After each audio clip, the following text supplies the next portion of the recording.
국민연금공단의 자료에 따르면 국민연금은 지난 5년간 약 75개의 일본 저범기업들의 주식에 대해 5조 원이 넘는 수준의 투자를 했다고 합니다.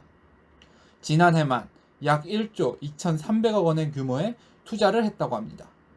그렇다고 수익률이 좋으냐? 그런 것도 아닙니다.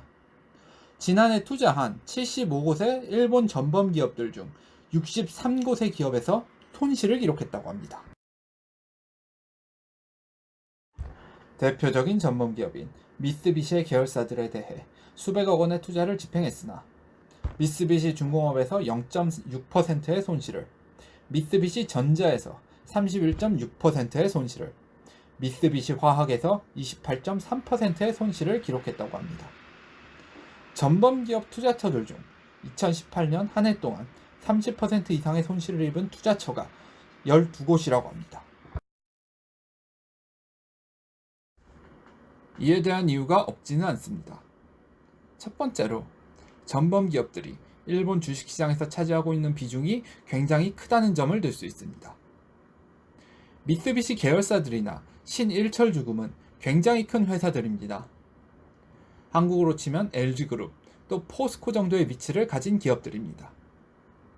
일본의 주식시장에 투자하게 된다면 가장 먼저 눈에 드는 회사들입니다. 분산 투자의 원칙을 지키기 위해 어쩔 수 없이 살 수도 있습니다. 두 번째 이유는 전문 인력 부족입니다. 국민연금은 공공기관인 만큼 민간의 자산운용사에 비해 급여 수준이 훨씬 떨어지는 것으로 알려져 있습니다. 게다가 몇 년 전 기금운용본부를 서울에서 전북으로 이전하여 기금을 운용하는 주요 인력들의 이탈이 매우 심했던 것으로 알려져 있습니다. 공공기관인 만큼 직업 안정성 측면에서는 민간의 금융회사들보다 훨씬 나은 수준일 수 있으나 위치가 전북이라 뛰어난 인재들이 입사를 꺼리고 있는 실정입니다.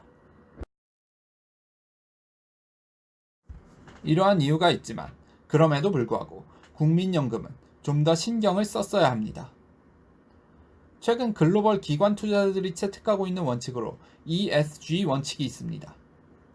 Environmental, Social and Governance의 약자로 환경, 사회, 그리고 지배구조를 중시한다는 원칙입니다.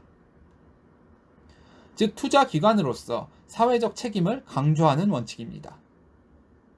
노르웨이 연기금 같은 경우 실제로 이 원칙에 따라 석탄 산업, 구리 산업과 같이 환경오염이 심한 산업에 대해서는 투자를 철회하며 앞으로 절대로 투자를 하지 않겠다고 선언한 바 있습니다. 이는 공공에만 해당되지 않습니다.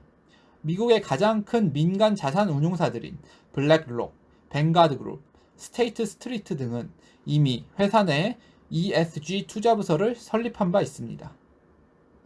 한국의 자산 운용사들 역시 너도 나도 ESG 특화 펀드를 내놓고 있습니다. 국민연금은 과거 잘못된 투자로 눈총을 받은 적이 있습니다. 2013년 남양유업 대리점 밀어내기 사태가 발생했을 때 국민연금은 남양유업의 지분을 5.4% 보유한 대주주라는 것이 알려졌습니다. 국민연금은 대주주로서의 적합한 감독 역할을 하지 못했다는 여론의 질책을 받아야만 했습니다. 국민연금은 700조 원 수준의 규모를 갖고 있으며 세계에서 세 번째로 큰 연기금입니다. 그 규모에 맞는 책임이 필요합니다. 이번 투자 실패를 계기로 그 규모에 걸맞는 책임을 보여주는 모습을 기대해봅니다. 올해 3월 대한항공 주주총회에서 국민연금은 ESG 원칙에 따라 당시 회장인 조양호 회장의 연임에 반대표를 던진 바 있고 조양호 회장은 물러나야만 했습니다. 이와 같은 ESG 원칙에 따른 투자가 앞으로도 계속 이루어지기를 기대해봅니다.